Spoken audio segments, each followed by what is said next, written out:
안녕하세요. 행복샷입니다. 오늘도 시장을 정리하면서 하루를 마무리하는 시간을 가져볼까 합니다. 오늘 우리 시장은 코스피도 코스닥도 상승 마감했습니다. 코스피는 2.2%, 코스닥은 1.4% 상승 마감했습니다.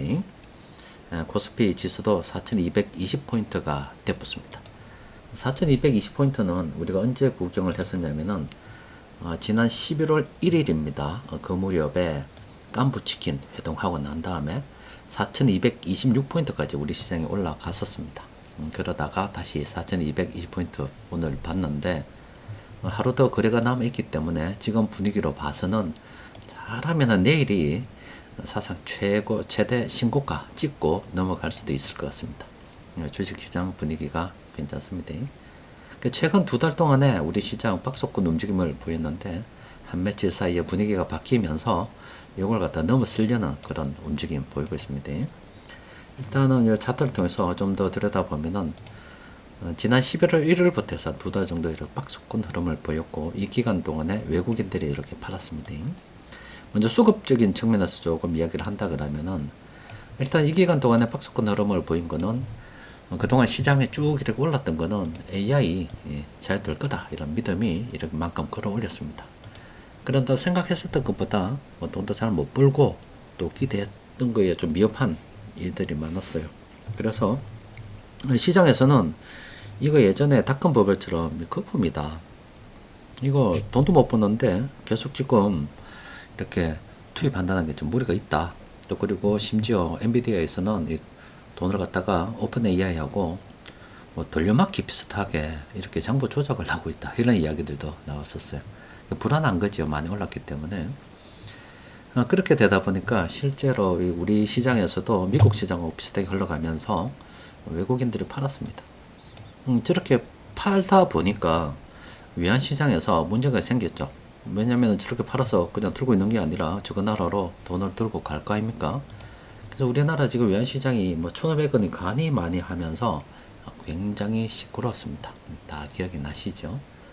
사람들이 막 겁을 먹고 하니까 정부에서도 좀 쪼린 것도 있었고, 그러니까 이게 단기간 일어났었던 일은 아니지만은, 그래서 정부에서 급기야 국민연금 투입한다 그러고, 또 그리고 정부에서도 구두 개입을 막 한다 그러고, 또 해외 좀 투자한 개인들 어느 정도 범위 내에서는 양도세도 깎아줄게 그러고 이런 이야기를 막 하면서 대책을 쏟아냈습니다.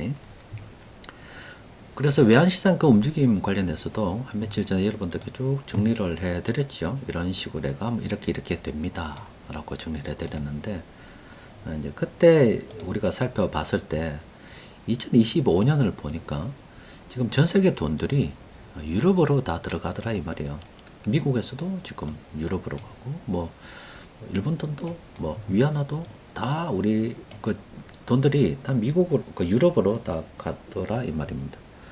유럽에 뭔가 좋은 일이 있었어야 되는데, 근데 유럽 주식시장 보니까 안 갔어. 오르지 않았어.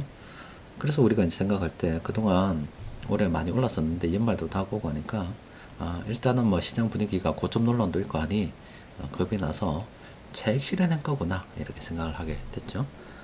그래서 우리가 그때 이제 시나리오를 세우기를 만약에 그렇다면 차익 실현한 거라면은 외환시장이 이렇게 다시 괜찮아질 조건은 AI가 다시 거품이 아니고 더 괜찮다 이런 이야기들이 나온다 그러면은 그동안 쪼렸던 게 이게 고점이다 거품이다 더 떨어질까봐 지금 돈을 빼간 건데 두 간다 그러면은 다시 사야 될 거 아닙니까? 우리 시장으로 다시 돈이 들어오겠죠. 그러니까 그동안 유럽으로 갔던 돈들이 다시 미국으로 다시 우리나라로 이렇게 들어올 수 있기 때문에 그런 시나리오를 좀 세워봤다 이 말입니다.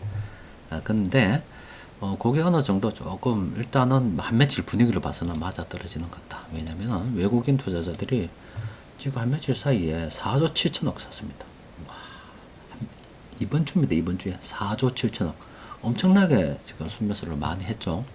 그 말은 AI가 좀 더 간다 이런 생각을 가진 투자자들이 더 많아졌다 이렇게 생각해 볼 수도 있겠죠. 그래서 오늘 이런 분위기 속에서 시장 수급 들여다보면은 여기서 우리가 종목을 뭘 산단 말입니까? 내일 되면 올해 시장 끝나는 거고 그 다음날 1월 2일이 되면은 그때는 뭐 장 열었다고 그냥 또 허지부지 넘어갈 건데, 그래서 정신은 언제 차렸냐면은 대충 끝나고 한 1월 2일이 새로 장 열고 3, 4 좀 쉬고 1월 한 5일 월요일부터 이때부터 이제 정신 차리고 올해 어떻게 해볼까 저렇게 해볼까 이제 계획이 나올 거라고. 그러니까 연말에는 쉬고 좀 노는 겁니다. 그래서 뭐 시장 어떻게 흘러갔는지 분위기나 좀 정리해보고 잡설 좀 하다가 마치도록 합시다. 올해 돈 흘러간 거 쭉 보니까 1년 동안 수급입니다. 외국인 투자자들이 정말로 이 삼성전자를 압도적으로 샀습니다. 압도적으로 삼성전자를 사고, 그 다음에 우리가 좀 주의 깊게 봐야 되는 게 중형주 있죠. 그리고 소형주 있죠. 지금 외국인 투자자들이 몇 년째 물량을 모아가고 있습니다. 그래서 삼성전자 같은 경우는 시가총액이 워낙 크니까 돈을 막 쏟아부어도 되는데, 중소형주는 그렇게 하면 안 된다라고 말씀드렸죠. 하루에 이렇게 살 수 있는 물량이 정해져 있습니다. 그러니까 시간을 두고서 매집해 갈 수밖에 없어요. 지금 몇 년째 계속 이어지고 있는 상황입니다. 근데 뭐 중형주도 올해는 조금 차익 실현되는 분위기 좀 있었습니다만은, 어쨌든 외국인들이 가장 많이 매집한 게 중소형주 종목이 많이 있다. 그래서 보면 이런 거 일단 종목의 면면을 들여다봤을 때, 일단 현대, 로템, 이수, 페타시스, LIG, 넥스원, 파마리서치, 삼양식품 이런 거 있죠. 이런 거를 외국인들이 매집을 했습니다. 물론 이 중에 많이 오른 것도 있습니다. 근데 오르지 않은 종목들도 많이 있어요. 중소형주 관심을 가져야 됩니다. 제가 여러분들에게 늘 말씀드리는 게, 자꾸 시장에서 이런 이야기를 합니다. AI가 있으니까 갈론만 간다. 갈론만 간다. 이야기를 지금 삼성전자가 SK 또 가니까 갈론만 간다 이야기하는데, 까딱 잘못해서 역사이클 걸리면 어떻게 된다 그랬습니까? 그냥 골로 가는 겁니다.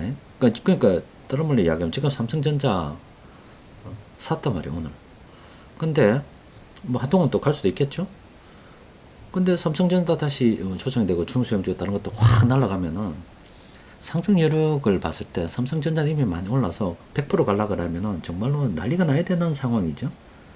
근데 지금 몇 년간 물량을 모아왔던 중소형주 100% 200% 가는 거는 삼성전자보다 더 가능성이 높다 이 말이에요. 만약에 외국인들이 정말로 삼성전자, SK하이닉스 딱 두 개만 사고 다른 건 안 산다 그러면은 그 말이 있지, 가는 놈만 간다라는 게 일리가 있습니다. 근데 중소형주는 특징상 한 번에 물량을 많이 모을 수 없는 것도 있고, 그래서 좀 장기간 봐야 되는 거고, 시세 분출하려고 하면 어느 정도 물량을 가지고 있어야 이제 수급을 정확을 해서 끌어올리죠. 그럼 그런 작업이 계속 이어진다고 보면은 중소형주 우리가 같이 물량을 모아갔을 때 이게 더 기회가 높다라고 볼 수가 있는 거죠. 우리는 이미 많이 오른 거 우리가 삼성전자, SK하이닉스 어떻게 움직인다 이야기 했었잖아요. 그래서 우리는 중소형주 계속 물량을 모아가는 게 맞고, 기다리다 보면은 내 순서가 온다 이렇게 판단하는 게 맞겠죠. 중소형주 있죠. 이런 것들 관심을 좀 가져봐야 됩니다. 이런 종목들 우리가 좀 관심을 가지고 살펴봐야 됩니다. 그리고 요것들 일단 메모를 좀 해주십시오. 그리고 이제 코스닥 같은 경우는 종목이 너무 많아가지고 가다가 뭐 골치 아픈 종목들이 많다. 그래서 밥은 먹고 사느냐, 그러니까 돈 벌어서 이자라도 낼 수 있는 그런 기업들은 돼야 되지 않겠습니까? 영 터무니없는 종목들이 너무 많아요. 이런 일인 종목들은 일단 오르는 건 다음에 생각 좀 해봐야 되는 문제이고, 일단은 재무적으로 봤을 때 현금 흐름은 괜찮아가지고 당장 망하지는 않을 것 같다. 이런 것도 우리가 좀 관심을 가져봐야 된다. 이것도 매번을 좀 해둬야 됩니다. 시장에 있는 종목들 좀 들여다보면은 일단은 뭐 코스피에서는 이겁니다. 지금 현재 이런 종목들이 뭐 시장의 중심에 있는 돈이 들어와 있고 실들이 실제 작업하는 그런 종목들입니다. 이것들은 멀었다. 이것들은 멀었다 이렇게 되는 것들이고, 요거 있죠. 요거 보자. 이런 종목들 이런 종목들 있죠. 아이고 색깔이 너무 안 좋네. 파이다. 자, 이런 종목들은 우리가 관심을 가져봐야 됩니다. 여기 있는 종목들이 우리가 관심을 가져야 되는 그런 종목들입니다. 그리고 뭐 코스닥 종목들도 꽤 많은데 지금 이게 현재 시장에 요게 돈이 들어와 있는 거고 요거 우리가 관심을 가져야 되는 겁니다. 다 어떻게 봐요, 그죠? 근데 코스피 같은 경우는 이 종목도 이렇게 쭉 되다 보면은 대충 감이 와요. 지금 건설업종이 그나마 좀 괜찮죠. 14개 정도 상승 평범이 있으니까. 그냥 건설업종 이렇게 들다 보면은 여기 있는 것들이 현재 돈이 들어와요. 요걸 우리가 좀 생각을 좀 해봐야 된다고. 그래서 현대건설은 지난번에 우리가 봤잖아요. 이미 지금 추세 한 바퀴 돌았다고. 그렇죠? 그래서 우리는 사실은 이 빨간색과 비교해봐서 이때 게임은 끝났었습니다. 기억나시죠? 현대건설은 됐습니다. 이제 나갑시다 하고 이때 끝냈어요. 요 무렵에 시장 보시면 여러분들을 살펴볼 수가 있을 겁니다. GS건설은 돈 없는 애들이 들어와가지고 돈은 들어와 있는데 지금 잘 못 가는 거 그런 거 이것도 우리가 많이 봤고 그죠? 또 그리고 뭐 금호건설은 또 어떻게 되어 있나? 금호건설은 최근에 들어서 지금 세력들이 들어서 붙어먹고 있고 활발하게 지금 우리가 해물 수 있는 그런 상황이고 그럼 뭐 살펴본다 그러면 건설주 여기 있는 것 좀 살펴봐야 되겠죠 그죠? 그리고 기계 쪽은 뭐 요거 살펴봐야 됩니다. 여기 있는 종목들을 우리가 살펴봐야 되는 겁니다. 그 살펴본 종목들이 쭉 나오죠. 근데 이런 것도 일일이 다 보려 그러니까 참 머리 아프잖아요. 그래서 뭐 전기전자업종 예를 들다 보면 이게 지금 전기전자업종에서 돈이 좀 들어와 있는 거고 요거는 뭐 그나마 투자해 볼 만한 거죠. 상대적으로는 요것보다는 조금 아직 덜 올랐고 뭐 가능성이라 측면은 세력들이 들어와 있다 이렇게 보고 이것들은 아예 뭐 지금 현재 감이 없는 것들이죠. 근데 지금 이걸 갖다가 일일이 판단해보고 하려고 그러면은 좀 공부 좀 해야 될 것 같잖아요. 근데 제가 여러분들께 자꾸 인공지능 활용해야 된다 이야기 하죠. 재밌는 거 보여드리겠습니다. 제가 앞으로 요거를 탑재를 하려고요. 지금 보면은 자 인공지능한테 시켰습니다. 조금 전에 그 봤던 종목들입니다. 앞서 어떤 종목들이냐면은 이겁니다. 요거 인공지능한테 이 종목들은 왜 올랐고 이 종목들은 왜 지금 못 갔나 이거를 분석을 시킨 거예요. 알아서 분석해라 이 말이에요. 분석을 시켰더니 인마가 지금 무슨 이야기를 하냐면 이 이야기를 합니다.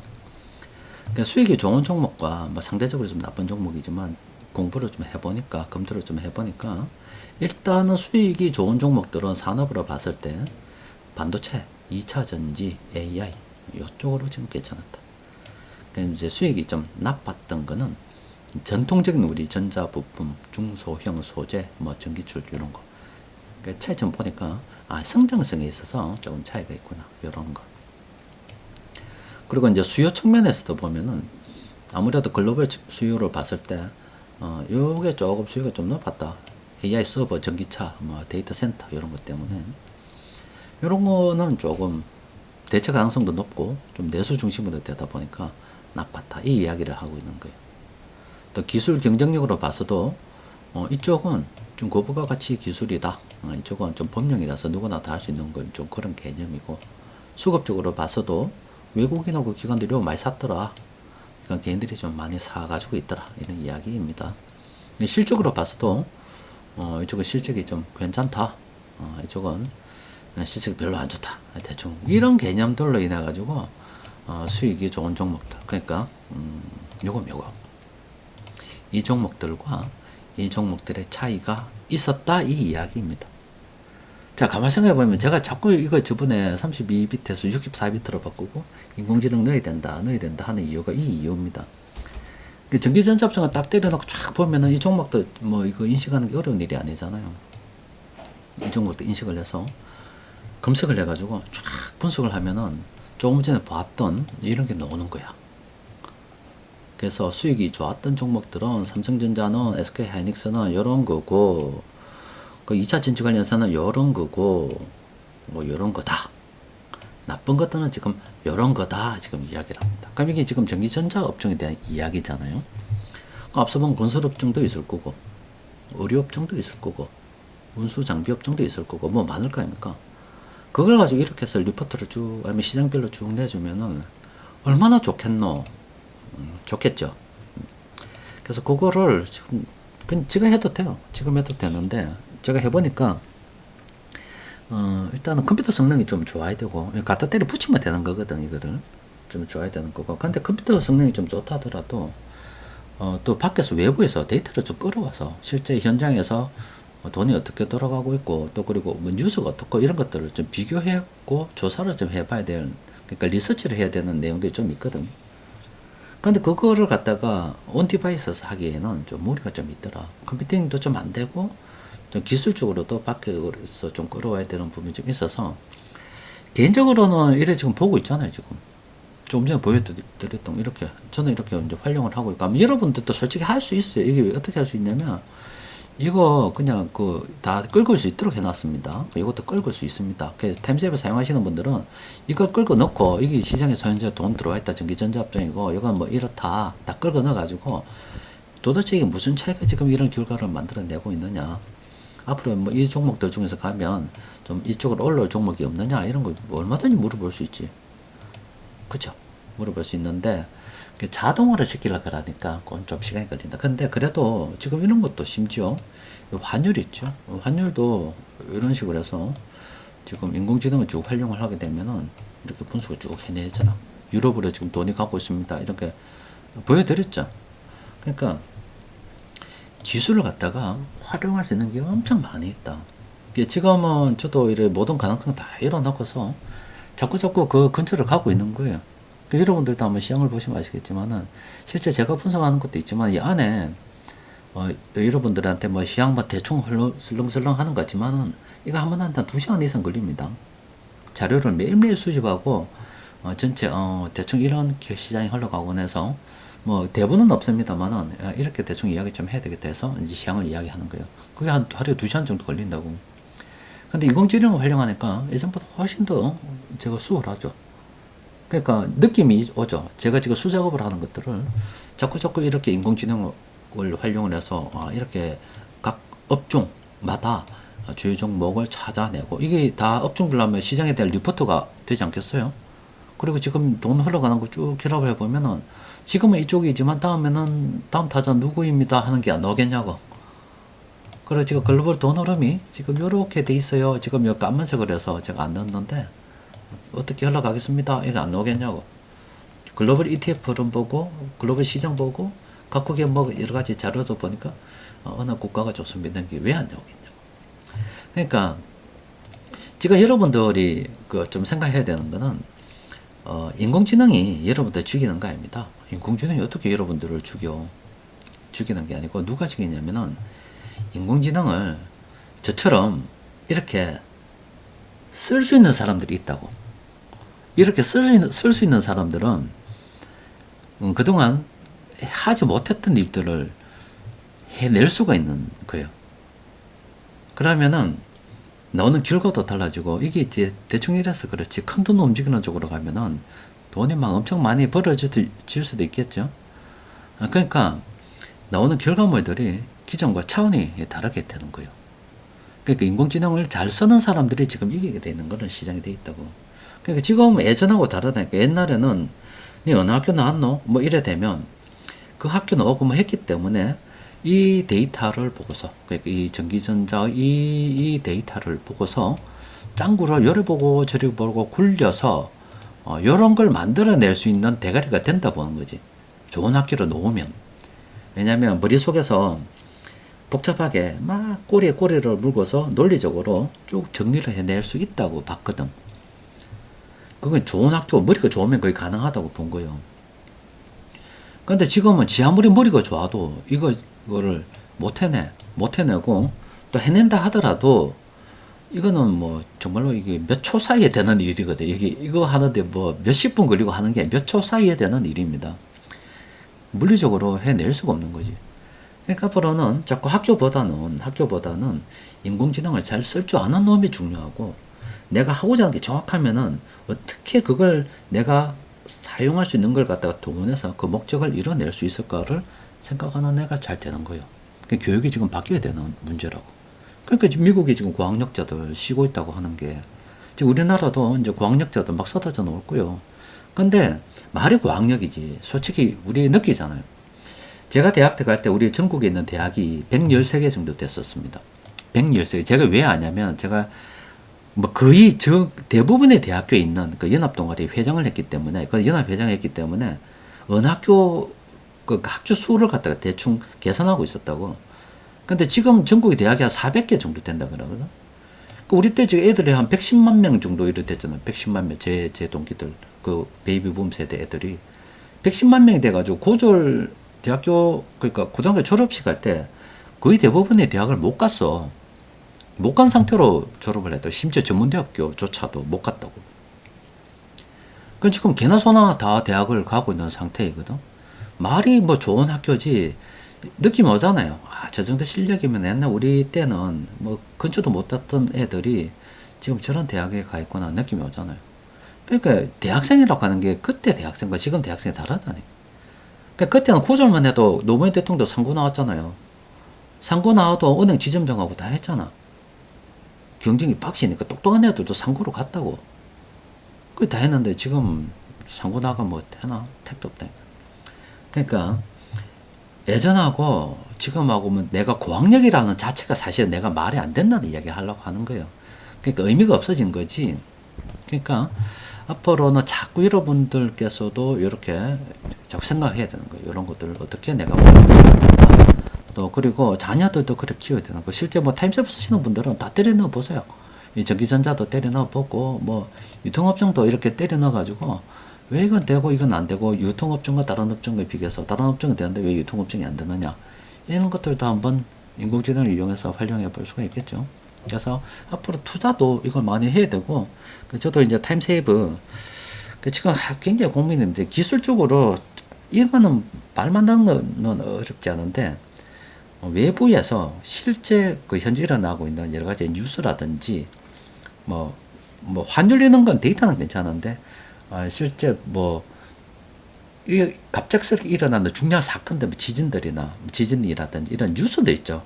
그 방대한 데이터를 처리하기에는 온디바이스에는 좀 무리가 있어가지고 그것만 좀 어떻게 해결을 해볼까 하고 있습니다. 거기에 해결이 뭐 저는 되리라고 봅니다. 그러니까 이런 것도 만들어내고 이런 것도 만들어. 이런 건 어렵지 않거든. 전 세계 돈 흘러가는 게서 앞으로 어떻게 될 것이다 예상하는 건 어렵지 않거든. 그래서 이게 인공지능의 힘이에요. 근데 여기 지금 제가 투자해서 잠시 이렇게 보여드렸죠. 근데 제가 여러분들에게 말씀을 드렸죠. 이게 저하고 여러분들 15년, 16년째 지금 같이 있잖아요. 그때 제가 처음에 어떻게 했는지 기억나십니까? 처음에 제가 할 때 일일이 엑셀에다가 타이핑했습니다. 타이핑. 기억나시죠? 데이터를 수집하고 관리하기 위해서. 점점 해서 AI까지 지금 쓰게 지금 내가 변화가 됐잖아요. 나도 이렇다고. 바뀌고 있잖아요. 계속 바뀌고 있잖아요. 그죠? 근데 우리나라 기업들, 이 안에 지금 이 기업들은 안 바뀌고 있겠냐고요. 지금 못 바뀌면은 죽는 건데, 죽느냐, 사느냐의 어떤 그 갈림길에 놓여가지고 있는데, 결과적으로 이런 기업들도 인공지능을 갖다가 활용을 하게 돼 있습니다. 그럼 그런 것들이 우리 수익으로 실적으로 다시 되돌아오게 돼 있다고. 그러면은 이 기업들이 인공지능을 활용을 할수록 사람들이 필요가 없게 됩니다. 많은 사람들이 지금 잘리게 돼 있습니다. 그럼 실적은 나게 돼 있고. 그럼 결론은 어디까지 가느냐? 1929년도 일어났었던 일 그대로 간다고요. 일론 머스크도 그런 이야기 했잖아. 사람이 필요 없다고. 사람은 8시간 일하고 뭐 가고 쉬고 해야 되는데 인공지능은 그 로봇들은 83 그냥 기본적으로 24시간 일을 해버린다고. 3배를 일한다고. 하루 종일 해도. 그러니까 물건 가격이 풍부해지고 이제 디플레이션이 온다고. 돈 늘어난 것보다 공급이 더 빠르다 이 말이지. 그런 이야기 지금 일론 머스크가 하고 있다고. 그러니까 나중에 뭐 돈이 사라지니 3년 내에 사라지니 그런 소리를 하는데 그 1929년도 대공황이 일어날 때 공급이 과잉이 돼가지고 그러면 사람들이 돈의 가치가 이제 물건이 공짜로 주어지니까 돈을 안 벌어도 되네. 그러니까 뭐 대공황이 일어난 건 아니잖아요. 일론 머스크가 지 새끼 장난치는 거예요. 나중에 돈이 없고 에너지가 돈이 될 수도 있고 할 수도 있지만은 공급이 과잉이 되고 사람들이 중간에 잘려서 더 이상 물건을 살 수 없는 상태가 되면은 빚을 못 내는 상태가 되면은 돈이 막혀서 빵 터져버린다.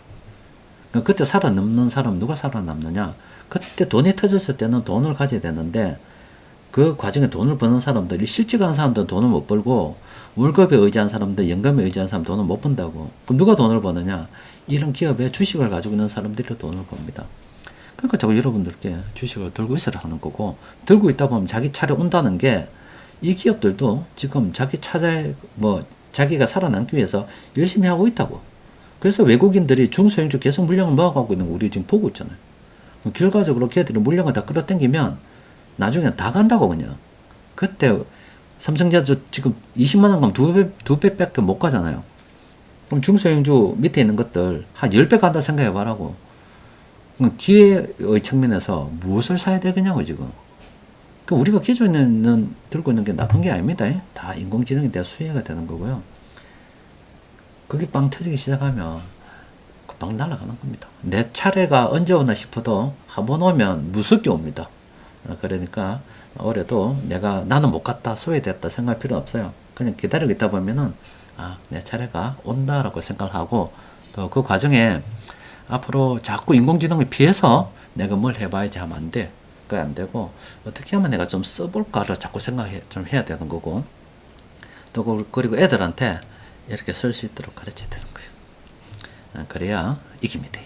이긴다기보다는 솔직히 남한테 이길 생각이 없고 생존에 대한 문제가 되겠지. 그래야 살아남는다. 이게 맞지 않겠어요? 살아남습니다. 자, 오늘은 여기까지 정리하겠습니다. 이상입니다.